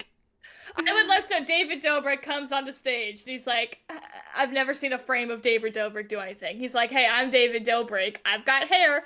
And then you see from the side of the stage, and it's like one of those things where it's like the audience, it's like that Blue's Clues where the audience is in on it, and David Dobrik's like, why is everybody laughing? But you see Koba come in from like the wings, and he's got a machine gun, and he's acting like a silly monkey, and everybody's laughing. And then he gets like closer and closer to David, and then you see the machine gun go off, and David Dobrik dies, and then Koba like takes the microphone and starts screeching. That's my take. I think that's what the Teen Choice Award should have done. It's a good pitch. You want to know what my moment? And then Koba takes a surfboard and breaks it over David Dobrik's head, and then I want. And he goes, "Humans, slaves," and we're like, "Yay, Koba!" The moment that gets me so good in this movie is right at the end when Caesar and Koba are having their big fight, and when Caesar knocks him off the cliff, and he's like hanging onto him, and Koba's like, ape, not kill ape. And you just see, like, it's such a fucking, because, like, the whole Koba, not to just, like, explain why it's good, because, like, we saw it, we know why it's good, but if you haven't seen it, like, the whole bit is, like, that Caesar's built this society with these rules, and Koba's like, fuck that society, fuck those rules, I'm gonna do whatever I want. And then when Caesar beats the shit out of him, he's like, wait, what about your rules and your society? Surely that will spare me. And it's just like so fucking crazy good in that moment. I think it's so wild. Good. And then Caesar making the decision to kill him anyway. To be like, you are no longer ape. Rules. It's just so like Ben de la Creme. It's so good. Exactly. It's just like, it's like you have given up all of your ideals in order to hate and kill and pillage. It's like you have given up everything that you pretended to care about just to like cause carnage. Fuck you. Fall off the building. It's so good. I saw when I was looking for like not even like pretending to care about. Like Koba still cares about apes. Yeah. But it's just that like fundamentally Caesar never never got far enough into like understanding Koba past him being an ape. Like that's such a huge thing to be like, you are not a monolith. Like our country is not a monolith. We can't just assume that my thinking on what my best interest for our society is not going to be the same as what you. Mm-hmm. And if I just assuming like that, then things are going to get bad because and we're not treating each other equally. And then eventually pushing it off of a building, or you're shooting someone out of a tree, and you're bleeding it on whoever from down the street, and then your son's crying, and then next thing you know, and proms tomorrow. Proms tomorrow. You're fucking happy. Your proms tomorrow, and your wife almost died in labor, and all of this is happening. And if you had just listened to your friend who was a slave for most of his life, just one time, hello, we could have prevented all of this. When I was looking when I was looking for Letterboxd reviews, I saw one review that just came from somebody whose perspective on society was very concerning, where his first point of critique was like, I just don't buy this. Why wouldn't the apes have a prison system and just put Koba in jail? And I was like, all right, dude, you do you. Well, anyway, I did think another thing that really annoyed me about the Cinemasins for this film is that they always do like the stupid things. I'm like, I don't care about this. But they're like made like one of the big sins they did is like, and then Caesar's wife is just sick out of nowhere. What's up with that? And I'm like, what the fuck are you talking about? She was sick at the beginning of the movie when we introduced her. She's like whimpering and whining. Like obviously, like if it was just childbirth, it would be different. Like she's so very clearly sick from the beginning of the movie. Right. And then she like continues to be like sick and frail throughout the whole film. And he's just like, and then she's just like sick so that the humans can help her and then we can like them more. It's like, yes, that's the plot mechanic. Yes, that's how movies work. Right. How you write a script that makes sense and actions lead into each other. Like, what? There was a long time I don't get it. that I used to watch the Cinemasins for movies before we did the podcast, just to give myself like a blueprint of like what not to say. Like, because like every once in a blue moon, like I'd have like a take I was sitting on, and then I'd see Cinemasins do it, and in that context, I'm like, that is a bad take. I'm gonna not say that. But like now we're doing like new movies so much more often that there aren't like a Cinemasins for it, just locked and loaded. I kind of miss it. I hate Cinemasins so much. A Cinemasins. I get so the angry whenever the Cinemasins. I'm much more of like a cardamom sins person. I get so angry every time I watch a Cinemasins video, and like like even when it's like a movie I hate. Even when it's like a movie I fully despise, I'm like, maybe I can enjoy them ripping on this movie because I hate it so much. It's always like, you are completely wrong about what is bad about this movie. Like, every single thing you said is bullshit. Like, this sucks. It sucks every single time. I just hate it so much. Yeah. I just don't need it. Maybe that's what we could do on Patreon. Maybe we can do point-by-point refutations of Cinemasins videos on Patreon. Just yelling at Cinemasins. Yeah. That already happens. Well, Cinema Wins is directly a thing. Well, but no, there are people who do Cinemasins for Cinemasins. I'm thinking more like... Oh my god, I just broke my pen! I'm sorry. I hate when that happens. I'm thinking more like we just do like... I break my pens. Counter in the corner. Times Kezia broke her pen. One. Okay, one time. Okay, I'll add it. But I was just thinking like we could do like a commentary track of like Cinemasins videos of like movies we've all seen. We could just get a live reaction of us just being like, what the fuck? I think that'd be fun. Yeah. I know. I can't even remember. Like, that was the big one that really annoyed me. I think he does the one of, like, nobody saw that Koba shot Caesar. What's up with that? And it's like, it was nighttime and there were things going on. And they're like, nobody even checked to see if Caesar was okay. It's like, okay, because they're all up in the treehouse still, and he's like, and then Cornelia and River just hug after Caesar gets shot. It's like, no, or not River, sorry, Blue Eyes. It's like Blue Eyes is very clearly trying to keep Cornelia from running over because he just got shot, and the chances of her getting shot as his wife are very high, so they're like, hey, let's wait a second to see if anybody else gets shot. Right. And then Blue Eyes goes over and sees his dad on the ground with a massive bullet hole. I think after falling off of a fucking cliff. Yeah. So I think I don't hate him for not checking because you got shot, and then he gets killed by an arrow in the next movie, and that kills him. So I mean, I think I don't blame anybody. The biggest thing about Cinemasins is that if you made a movie without any of the Cinemasins in it, went back and... But with all of those taken into account, what you're gonna get is, like, a live-action... A bad film. Or, whatever. Like, they're just gonna be like... Something with no soul. Yeah, they're gonna be like, and look, ever heard of Stockholm Syndrome? Well, I don't have it. Right. I hate just, like, you. directly explaining every plot point that happens, giving you a little graph to look at of where everybody's standing but whenever no anybody graphs happens. Because we don't like the graphs. I want to physically see the humans die.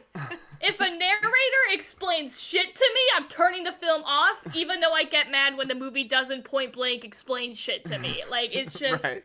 Cinemasins is the fucking worst. Cinemasins rant. If you like, they're bad, and they're still doing it, and that's what blows my mind. Yeah, I thought we were kind of done, and they're still doing it, and they're still getting good views. There's always new tweens. Like 500,000. The edgy 15-year-olds never stop. When they turn 16, the 14-year-olds turn 15, and then we're stuck with edgy 15-year-olds again. Do you want to hear like the most recent Cinemasins videos? Because it is dire. They are scraping the bottom of the barrel here. Yeah, because they've been doing it for 10 years at this point? So the most recent videos they've done are Brother Bear, The Exorcism of Emily Rose, bad take, Buffy the Vampire Slayer, Prince Caspian. No. Prince Caspian? A Scanner Prince Darkly. Caspian? The second Chronicles? Okay, so we're scraping the bottom of the barrel when it comes to film in general, I guess. They just did Jerry Maguire about a week ago. Oh, cool. Like, what That's the fuck how you is know this? They're doing good. Who is this for? Who's seeing that notification being a Scanner Darkly, Cinemasins? Yes, please. Listen, another time on that shit.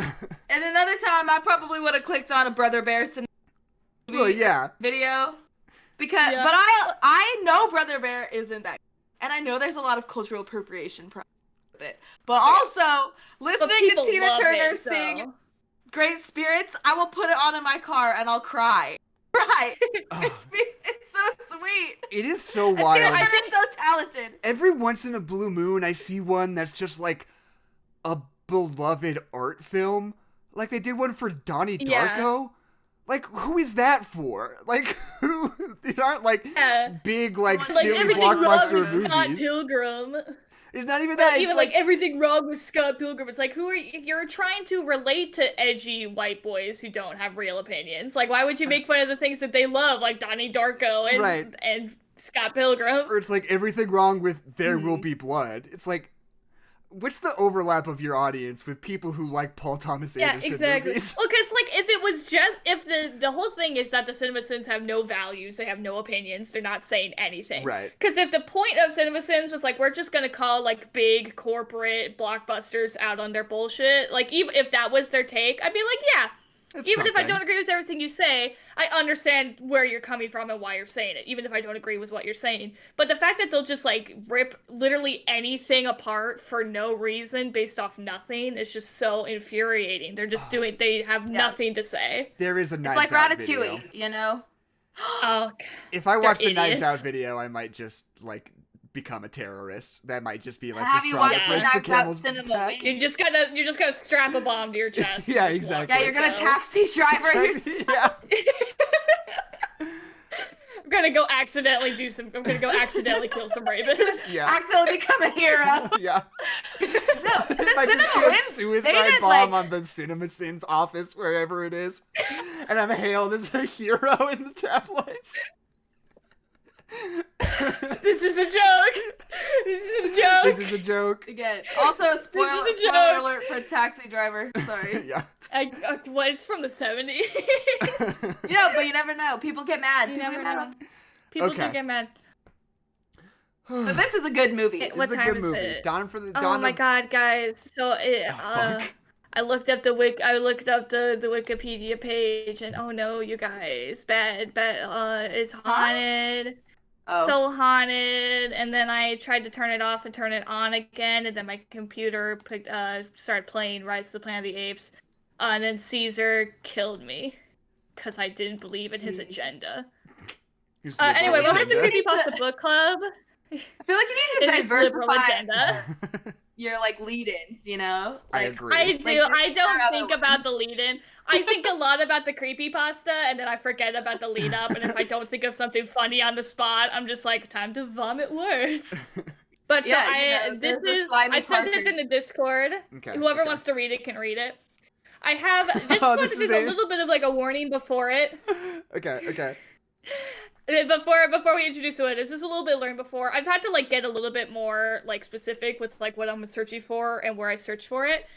Because creepypasta culture is weird because there's like a lot of it that's good, a lot of it that's bad, but a lot of it that's intentionally bad for a joke. Right. And like, sometimes it's hard to tell the difference between that and something that's like genuinely bad, you know? So I believe that this one is genuine. It might not be, but even if it isn't, it's still a pretty funny one. I do believe that it is a genuine one though, because I deleted it. You can edit the things on it. I edited it. What people will just go out and find genuinely bad ones and put them on like creepypasta websites basically to make fun of them. But so it's a genuine one, but people are making fun of it. So that's what I believe this is.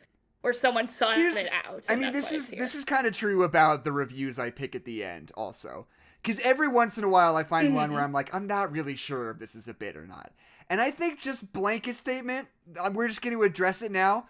We're just going to believe they're being serious. And, like, acknowledge it might be a bit, but it's more fun that way.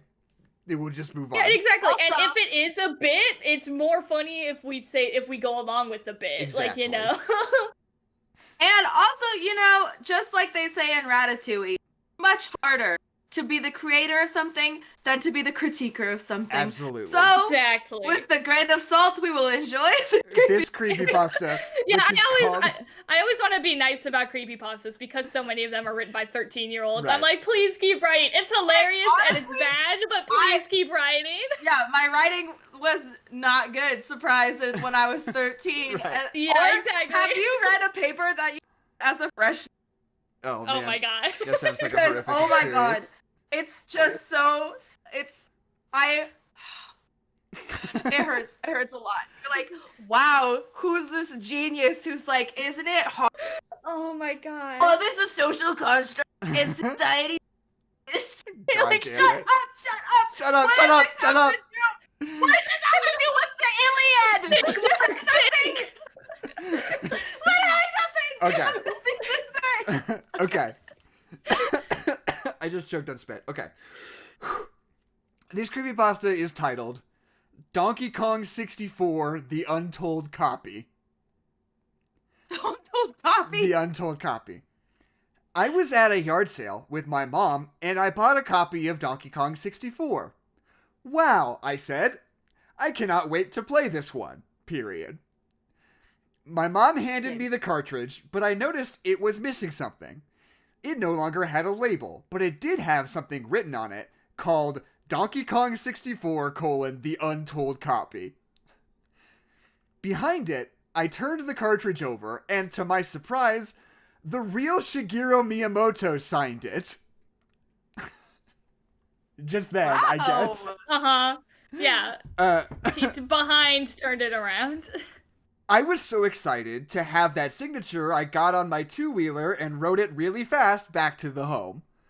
Is that a bike? Hello, knock, knock, knock. A two-wheeler? Is that a bike? He doesn't have training wheels, is what he's trying to say. Is it a scooter?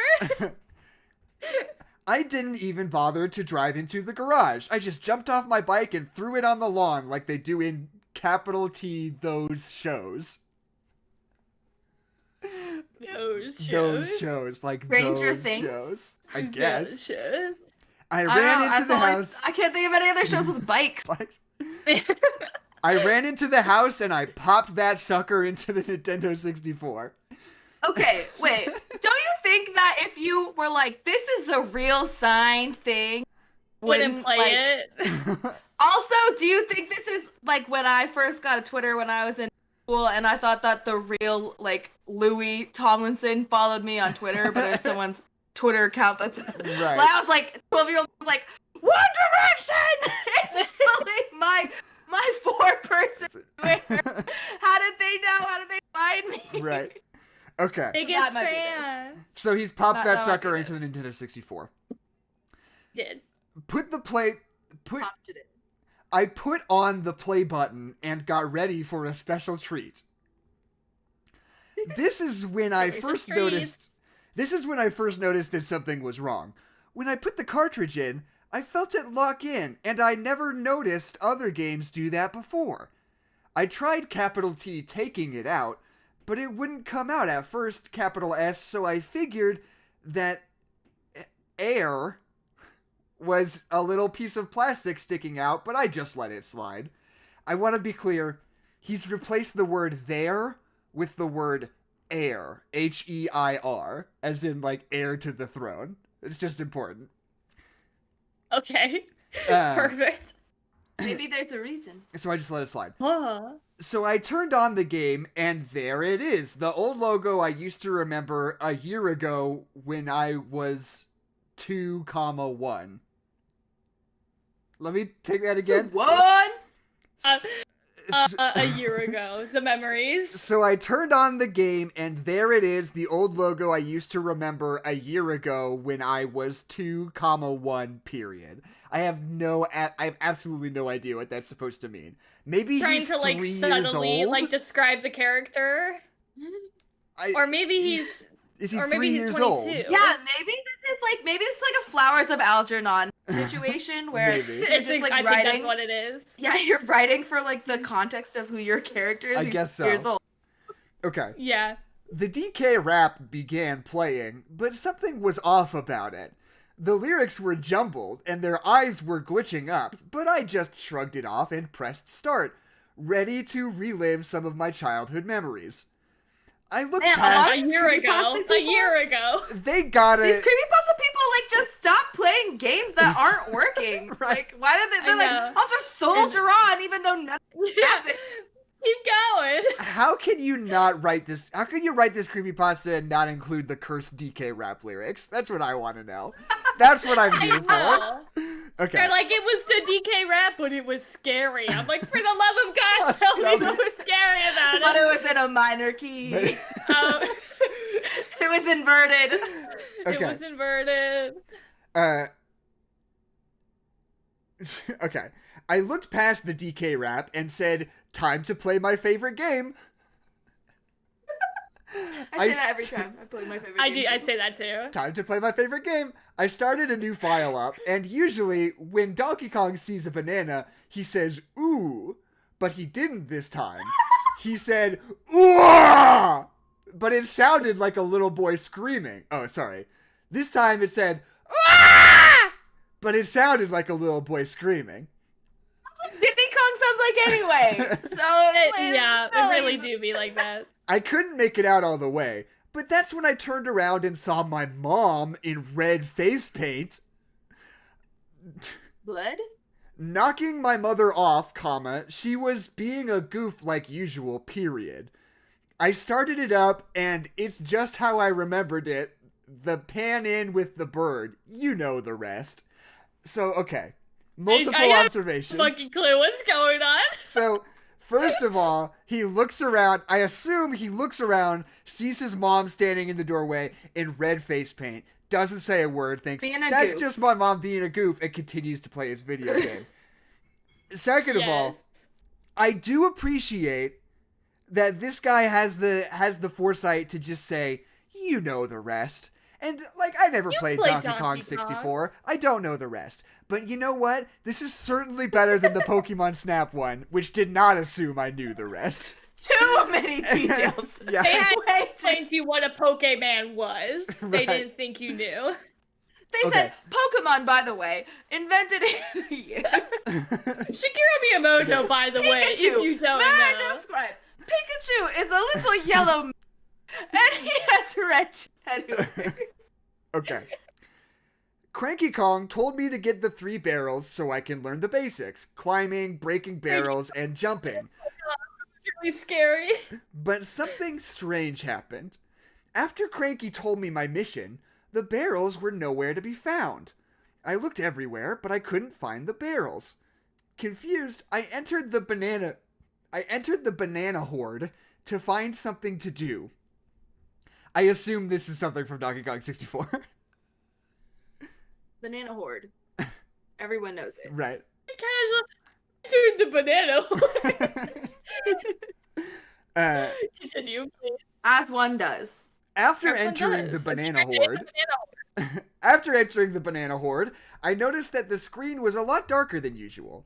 I tried adjusting the TV brightness, but for some reason, it stayed as it was. Then I got the idea to get on Skype and contact my friends and ask them if they knew anything about this banana sound that Donkey Kong made. Do you know anything about this banana sound that Donkey Kong made? Hey guys, what's up, chat? Do you have any thoughts about banana sounds? Banana sounds? Specifically in Donkey Kong 64. You know the one. We all know. The classic banana Donkey Kong 64 sound. As well as the glitchy eyes, the jumbled lyrics of the rap, my mom in red face paint behind me, and the missing barrels that Cranky Kong spoke of. Hey guys, do you know anything about my mom in red face paint standing behind me? You can see it in the webcam. Do you guys know? Yeah, just like behind you in the doorway. You guys, what's up with my mom, you guys? That sounds like something the Doberman should do. The Doberman twins? The Doberman twins? Yeah, the Doberman twins. After pressing enter, I waited. 10 seconds later, I saw my friend was beginning to type as the 3 little dots began to bounce, but then they stopped. Whatever he was going to write, he never sent to me. So I went back to the game, but now I realized that something was very wrong. The screen had gotten darker, even more so than before, but this is when things really began to shake me up.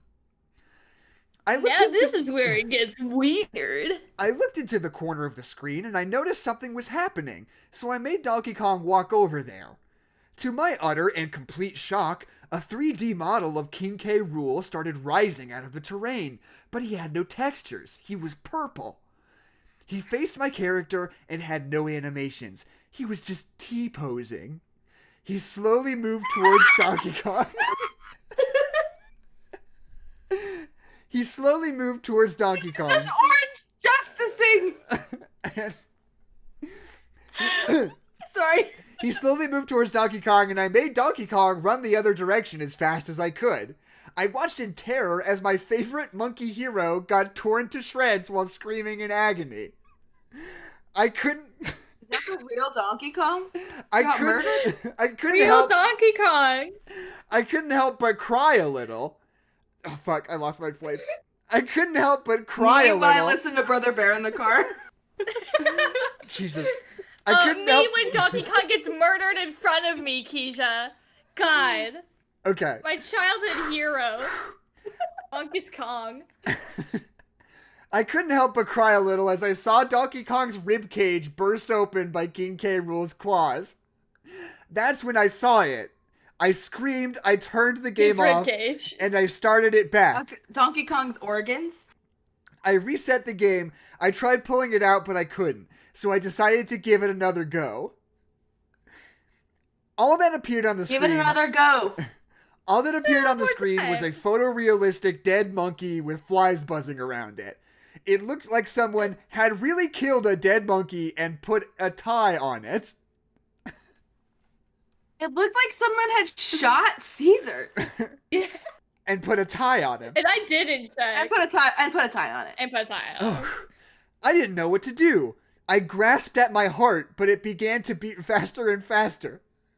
Suddenly, the picture zoomed out, and I was greeted to the Nintendo opening from the GameCube Luigi's Mansion? You know the one, quote, Nintendo, unquote, period. I don't know is the thing. I really don't know. I do love Luigi's Mansion though. That's a fun game. Good game. It's a fun little Easter egg. Remember Luigi's Mansion? So does this kid. The zoom out suddenly showed that the banana horde wasn't what I remembered it. The bananas were rotten. The bananas were dripping with ooze of some kind. And the face, well now it was a face that was stabbed by a stick. The other Kong heads, you know, Stinky, Candy, and Lanky, Crispy Kong, Cookie Kong, they were all dead, ripped apart at the Purple King K. Rool, hoarding over his hoard of bananas, period. Oh no, this is horrible. He was so also sad. He doesn't cry about it. He only cries about Donkey Kong. Just not fair. Shock now. So you know what? We all process loss differently. He was also making loud static noises. Low static noises? New paragraph. Okay. I seriously can't even get this out. I pooped myself. My Skype. We all process grief differently. Yeah. Yeah, don't judge. I pooped myself. My Skype had finally messaged me back. And there was my friend being held by the hair by King K. Rool himself, but my friend didn't have his usual body underneath his head. He was decapitated! His usual body that he wears all the time. His usual body? He was decapitated! His summer bodysuit. It was fallowed with text. Hot girl summer body. It was fallowed with text that said, "This is real." If there's text that says "this is real," I'm immediately in just I know for a fact it's not real. Yeah, this is real. Finally, this is for all the trolls who come in the comments and say this didn't happen. It was real. King K. Rool said so. This was he doesn't have his usual body. Finally, it's my a TV. different one. It's not there. Finally, my TV flickered. Text appeared. This was only a demo. Thank you for playing my game. Play it when it comes out. Shigeru Miyamoto. It's not finished, so please be nice. End of creepypasta. I will say that that's basically the plot to Bandersnatch. True. One of them. Really do one of the plots to Bandersnatch, Kezia. But aren't they all the same? I don't know. I only watched one of them, so. It's here's the thing is that everyone Robert Frost, two roads diverge in a wood and I'm less travel. That's the whole, everyone's like, I take less travel. But the whole point, that poem is that the trails don't matter, they all go and you're not special because you're fat, and I kind of wish that I take. That's what Bandersnatch is. That any path you take is it's all false choice. It's all false choice. Gotcha. Noted. Anyway, how are we feeling? Write that down. Tired. I've been drained by the DK. I have been drained by DK. Donkey Kong. Not the first time that's happened. I don't even want to play Donkey Kong though. I know. Who wants to play Donkey Kong? No, Donkey, your mom will show up in red face paint. No, that never came back. That was a red. That never came back. Yeah, that never came back, did it? It was literally a red herring. Okay. I do like that in Shigeru Miyamoto's demo. I do like that he programmed it so it would kill your best friend in real life too. I think that's a good touch. Yeah. I think consumers would have really enjoyed that. I watched the Woman in the Window movie with Amy Adams, like it's Amy Adams. Oh yeah. It was like pretty good, but there's so many people in that movie. True. There's so every time someone came on the screen, I literally gasped. I said, Wyatt Russell, oh my god. Gary Oldman, oh my god. And then all of a sudden, Anthony Mackie barely on the screen, but he's still in the movie. Yeah. Anthony Mackie in it for a grand total of 2 minutes. Yeah. Okay. But good stuff. That's all. I was just thinking about that the whole time because of Gary Oldman. Wait, no, not yet. Kezia. Would you like to hear all of our plugs and pitches? Yes, that's what I'm thinking. It feels like it's been a while since we did this correctly. Yeah, probably. Usually the flow. We're getting back into it. Hi, everyone. Yes. Thanks. Welcome to our first. Thank you for coming to our first official Twitch stream. We're happy to have you. If you're new, why don't you, or if you're subscribe to the Twitch. I don't know. You can follow the Twitch. Okay? Follow the Twitch. If you subscribe to the Twitch, you're paying money. If you follow the Twitch, follow the Twitch so that you're notified when we go on live next. Summer's here, so our schedules might be weird. So thanks for joining us. If you'd like, you can join our Discord in the description. I assume. We talk, it rules over there. We talk about lots of stuff. We've been talking about the cast of Knives Out 2, which shaping up to look great. been talking about other things. I always this probably is Cinemasins after today. Cinemasins. We can talk about that. Talk about I want to talk about Studio Ghibli movies more personally. You can do it. I know. I just forget. Okay. We talk about lots of encouraging you. Thank you. I'm gonna do it right now. Also, I don't know if anyone saw, but I'm dressed as. I didn't mean to do it, but it happened. You're dressed as who? You cut out. I'm dressed as Howl from Howl's Moving Castle. Okay. Oh, Pendragon. That's all. Come on, Jackson. Thanks for joining our Discord. We really like having you here. We're a communities share things with each other. You can follow us on Twitter. Nerds Together Strong. Nerds Together Strong. Nice. Wow.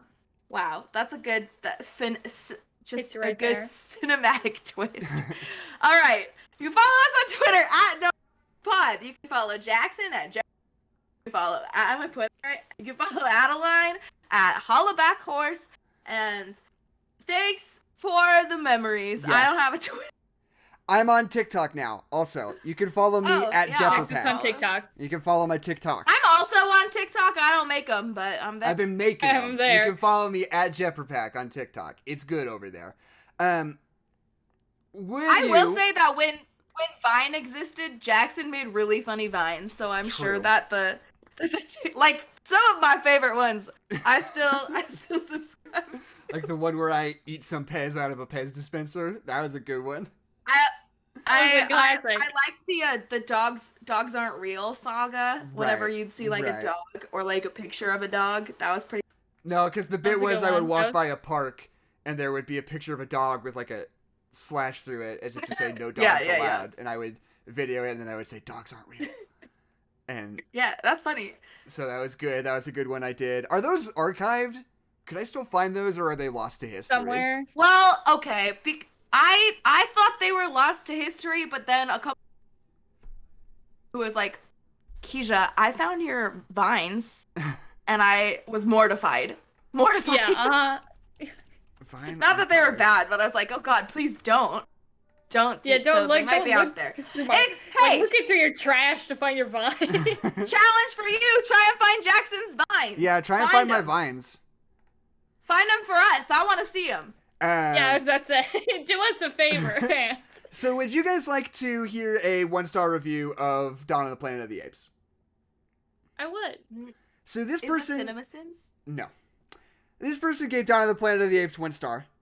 And they said, creepy, I was nervous of watching it, but just got through it. Let me tell you, forget it. However, I do like primates, but it was too graphic and I just got too scared. It was like a roller coaster. When is it going to end? We all have fear of something, and this movie just doesn't call me because I was scared. Don't be afraid of something. I'm so scared. Don't. Well, you said that one to me. You said that one to me. Yes. It was like that sounds like a roller coaster. That sounds like my review of Hereditary. Yeah. It was like a roller coaster. So when will it end? It was so graphic. I tried to, but I couldn't do it. I'm too scared. We're all afraid of something. Anyway, my name's Jackson McMurray. My name's Adeline McMurray. My name is Kezia Rhodes. And this has been No Nerds Allowed. Keep it salty out there, sailors. Ape sailors. Keep it pepper out there. Pepperonis. I'm gonna add one. I'm gonna do a different spice every time. Kezia's now. That's yeah. Kezia's thing Cardamom? now, I guess. It's much worse. Cinnamon. But... Keep it nutty out there. Keep it nutty out there, nutmegs. Nuttos. Nuttos. Maybe that's our Keep fan Odie name. out there. Maybe like listeners to the show are called Nuttos. Nuttos. Nuttos? Yes. Oh god. No, I don't think they are actually. Well, we'll leave it up to them. Whatever happens to Let's them. I'm gonna stop recording now. Yeah, fair. Yeah. Oh, my mic was a little hot. I'm gonna stop recording. Now. Your microphone's hot. Mine. Thank you guys for tuning in, everybody who's here on the stream. On Twitch for the first time. We did have the some first fellows. time ever. And just I think everybody that showed up have been regulars, but we love our regulars. I think what I'm gonna do is that I am going to put the video of the stream. I'm gonna put it up on YouTube on Monday, the same day as the podcast. That way, there is incentive for you to actually be there for the real stream. But if you wanted to see the stream VOD, you still can. You just have to wait 3 days. That's what I think I'm gonna do. I think that's the move. If you hate that, let us know. If you hate that, let us know. If you hate that, join the Twitch. If you hate that, sucks. Do what I say. I'm in charge here. I'm in charge. Yeah. I did try. This is unrelated to anything we're talking about. I did try to find if I could find like a recording of the Cinnamon Bear, because I remember listening to those on the radio. So basically, it was a cereal that was made. So it's like got the exact number of days as there are in between Thanksgiving and Christmas, because that was the point. They would like start playing on Thanksgiving, and then when we got to the finale, it was on Christmas. But that just means Cinnamon Bear does a whole lot of stuff because it's the 40s or whatever. Right. Or you're just making a radio show. And we have to make like 30 episodes. And so Cinnamon Bear just gets like kidnapped by pirates a lot because we don't know what else to do. How long? But I tried to see if I could find like they were pretty long. I mean, not super long. I think they're probably about 10 minutes each. Oh, okay. I would assume. But, because it's just like a quick radio show that you play on for your kids and something else happens.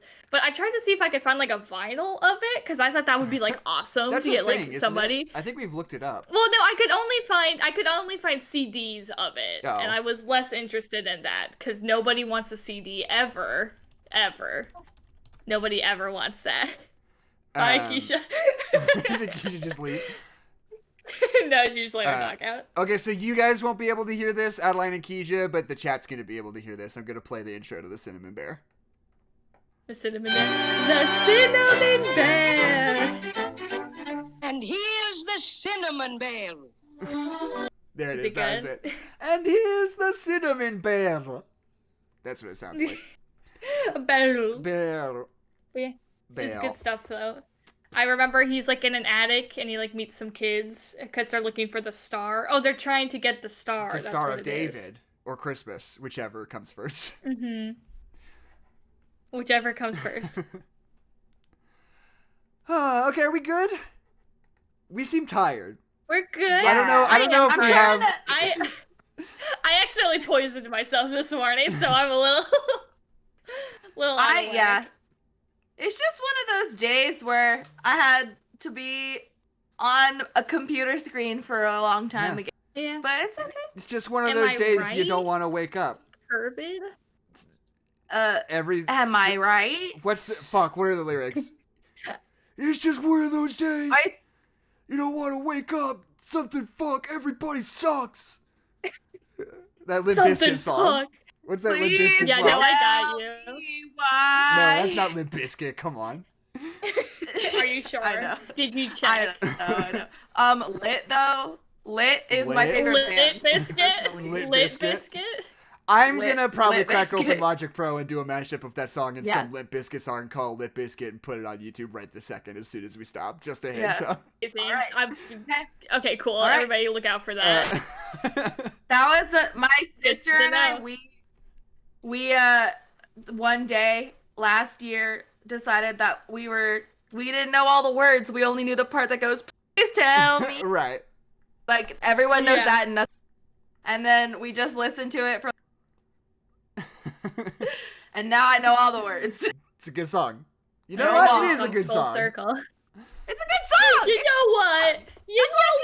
It is good. It's okay. Test of time. It's good. All right. Thank you, everybody in the chat. We love seeing you. We're happy to see you here. And we will see you next week. Next week, when we talk about In the Heights. Next week is In the Heights with Elin. In the Heights with Elin. Yes. My favorite human in the world.